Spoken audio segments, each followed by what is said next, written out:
KUGAN, CASSIUS for IFL TV in association with MTK Global. We're in Las Vegas here. Delighted to be joined by Dan Hardy. How are you, mate? Good, man. Really good. All good. Yeah, you're part of the Sky Sports boxing team for this huge event, Mayweather McGregor.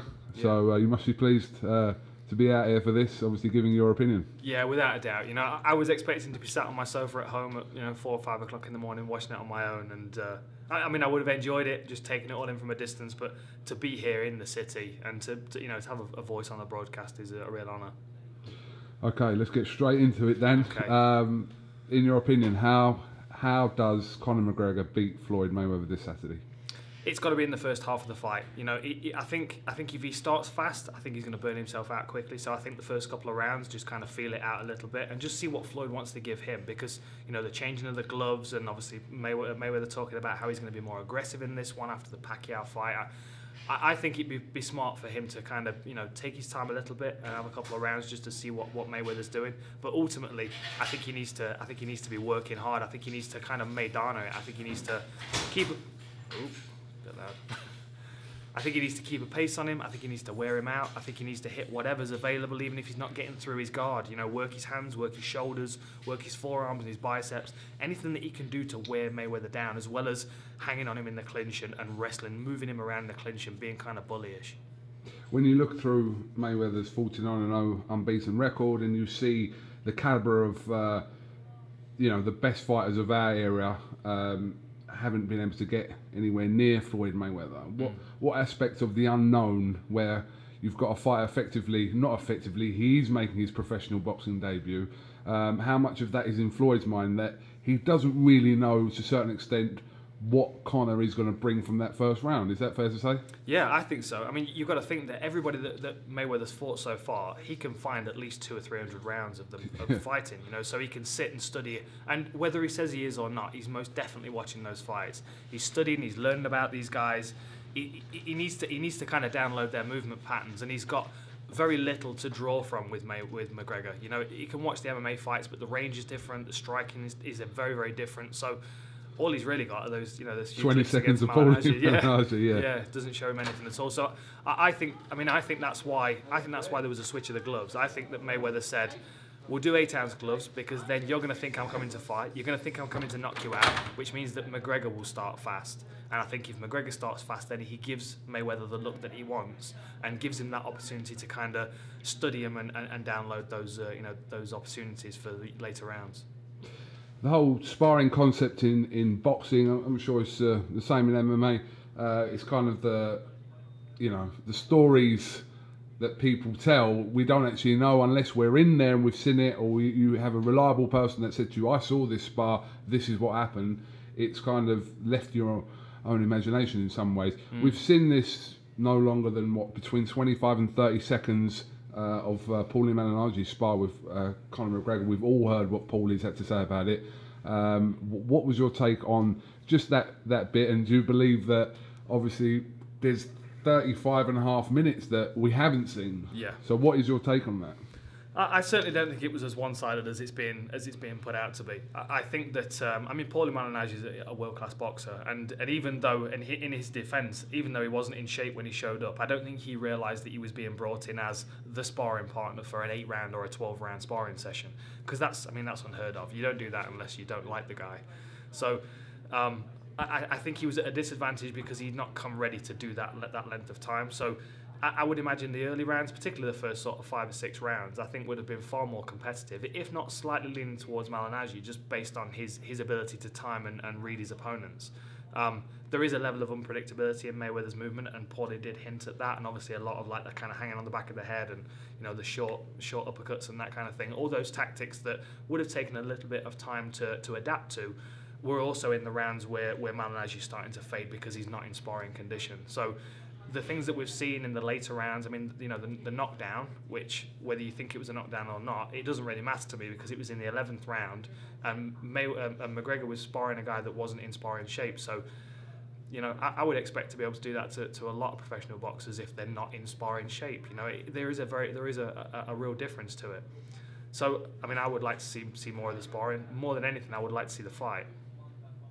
Yeah, we'll come on to, come on to that in a minute. Talking to Paulie Malignaggi there, he believes that, you know, as a few days has passed since, you know, these photos and this video footage has come out, he believes, looking at it now, that it was almost premeditated by Dana White and McGregor's team.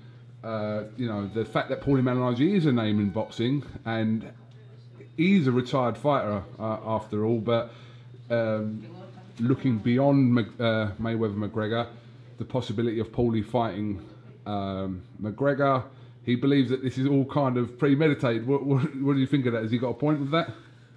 Yeah, I think so. I don't think it was necessarily premeditated as in Conor is thinking past this fight and he's thinking that Malignaggi's a potential opponent. I think that there were comments made before Malignaggi retired about him being able to beat Conor with one hand behind his back, and you know, he said he would welcome Conor to the boxing ring, and Conor doesn't forget these things. You know, he stores them in his mind, and in the position that he's in now, where not only does he feel like he's against the boxing community as a whole, he also feels like he's against Showtime, and I think that's an interesting thing we can't forget. You know, we saw the trash talking towards Espinosa on stage at the press tour, the speculation around them cutting his mic. You know, Conor feels like he's up against the whole industry of boxing here. And Malignaggi is the analyst for Showtime. He's very much a representative for them. So it makes sense for Conor to bring him in and beat him up and then kick him out without giving him too much. At the same time, I really do feel like it was a wasted opportunity. You know, to be able to have someone like Paulie Malignaggi come in and sit down and discuss Mayweather as an opponent, I think would have been invaluable to him. And I think it's a shame that opportunity was possibly missed. But at the same time, the promotional benefits of that clip going viral and the promotional benefits of the trash talk between the two has kept this storyline on the forefront, and it's kept promoting this fight while both fighters really just focus on training. Obviously, dependent on what happens Saturday night and the manner in which it happens more specifically, do you believe that there's a strong possibility the UFC will lose Conor McGregor to, I don't know how long of a boxing career, but is that a possibility that you think could happen? Yeah, without a doubt. I think most MMA fighters, and I don't want this to be a dig in boxing in any way, but I do think a lot of MMA fighters would look at boxing and be like, well, that's kind of easy money in comparison to what we do. You know, I mean, when you've got the unpredictability of an MMA fight, you know, when you've got a guy that can, you know, he can throw any type of punch at you, can grab a hold of you, drag you down to the floor, smash you to pieces with elbows, grab your knee, smash you in the face, choke you out, submit you with all kinds of different things. There are so many different things you can think about and have to take into consideration. Whereas in boxing, it's like, oh, I just have to think about standing and punching. I know that's a very kind of infantile way of putting it, but McGregor could quite easily make more money doing a sport that requires a quarter of his skill set, and he's already talked himself into massive matches. I mean, his first boxing match he's facing Floyd Mayweather.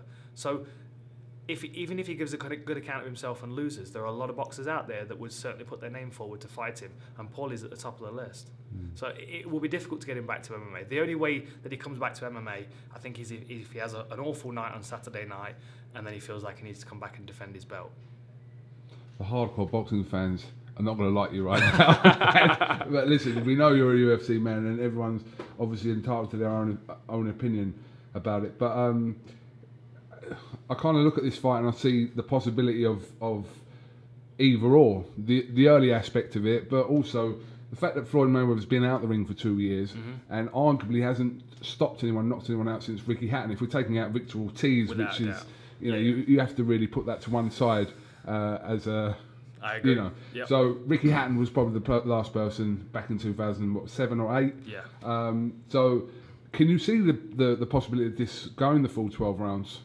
I can. I mean, if it goes the full 12 rounds, I think the safe money is obviously Mayweather. I don't think that Conor's going to outbox him. I don't think he has the volume of punch and work rate that Mayweather has.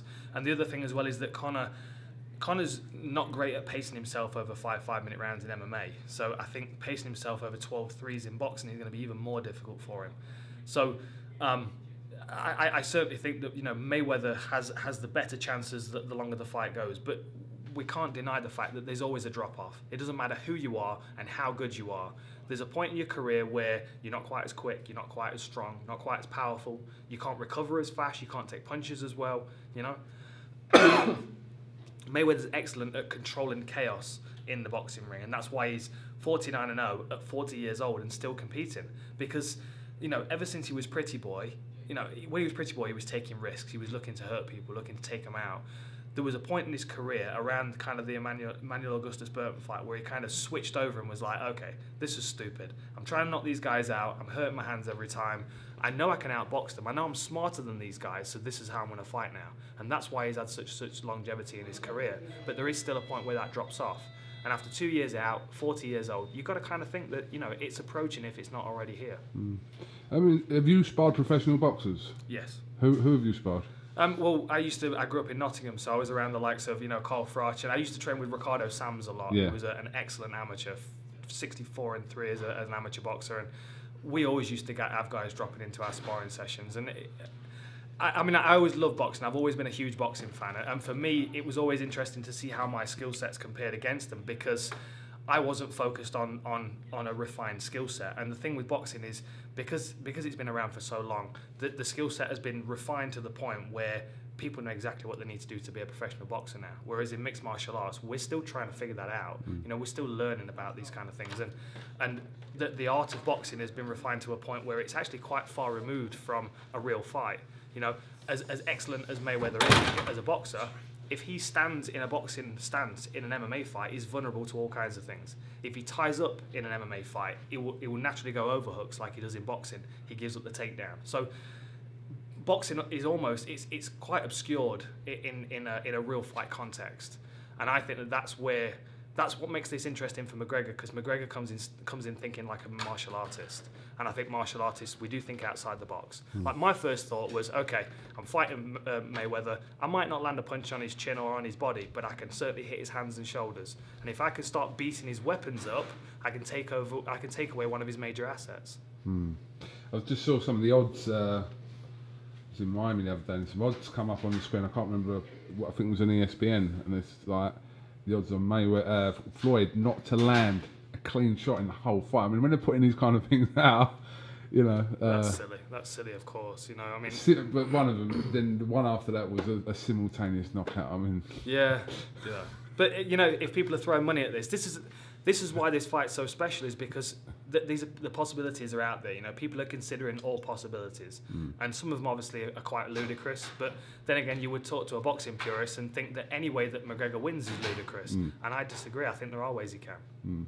But there is the aspect of something, a talking point on Sunday morning, other than the actual fight will happen. Yeah, listen, whether, I mean, obviously McGregor's going to have it in his head about the penalty he'll face if you know, illegal moves used. We know that, but there will be some talking point that will probably overshadow the actual fight. I'm pretty sure that as crazy as this fight was ever to be made, that's a given that Sunday morning we'll be talking about something from that. Yeah, without a doubt. I mean, it could be anything. It could be anything from McGregor skirting the rules and fighting kind of dirty and getting away with some stuff. I think it was a smart thing bringing Joe Cortez in, because obviously he was very integral in the Mayweather Hatton fight. You know, he was very involved in that fight. So I think that was a smart move. I think Conor's testing to see what he can get away with in the real fight. So I think that'll be a discussion. I think there's a possibility of a clash of heads. I think that is something that we really need to consider, especially because McGregor steps into the clinch ready to use his head to gain good position for takedowns or takedown defense, and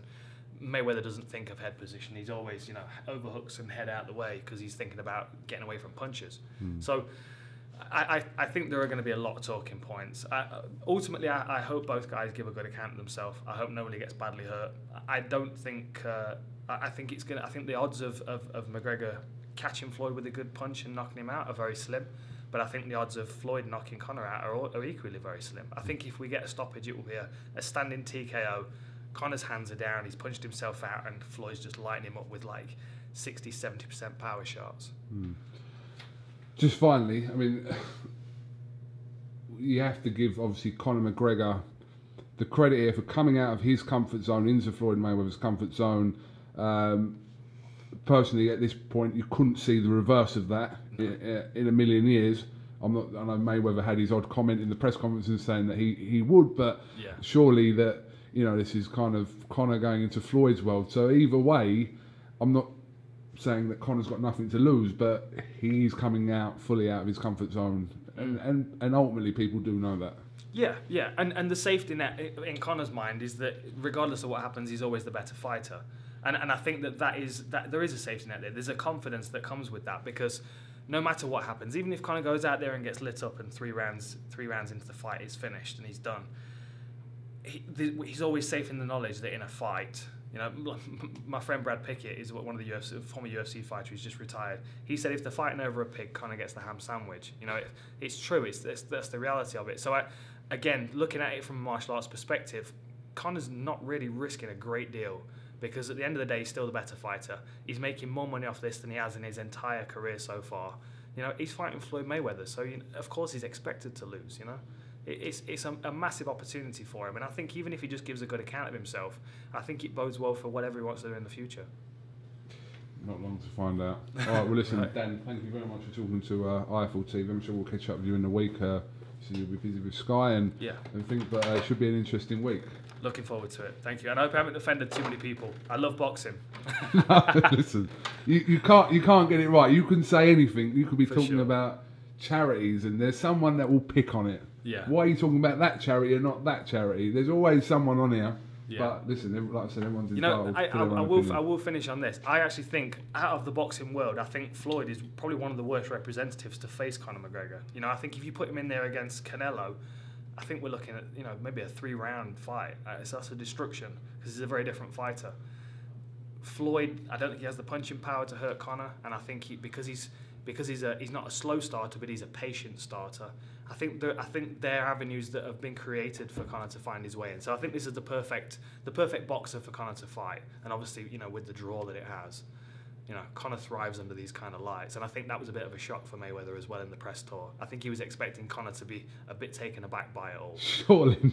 Well, surely not. I don't know. But everybody else so far has. Everybody else that Mayweather's fought has. They've all been a bit overwhelmed by the fact that, I mean, you know, maybe not De La Hoya, but for the most part, people seem to be quite overwhelmed by a Mayweather promotion and the fact that they're facing Mayweather. The last person I see to give it to Floyd in a press conference was probably Ruben Guerrero. Right. When he fought Robert Guerrero a few years ago, and you got Ruben shouting up and down the stage at Floyd, calling him all sorts of things. Yeah.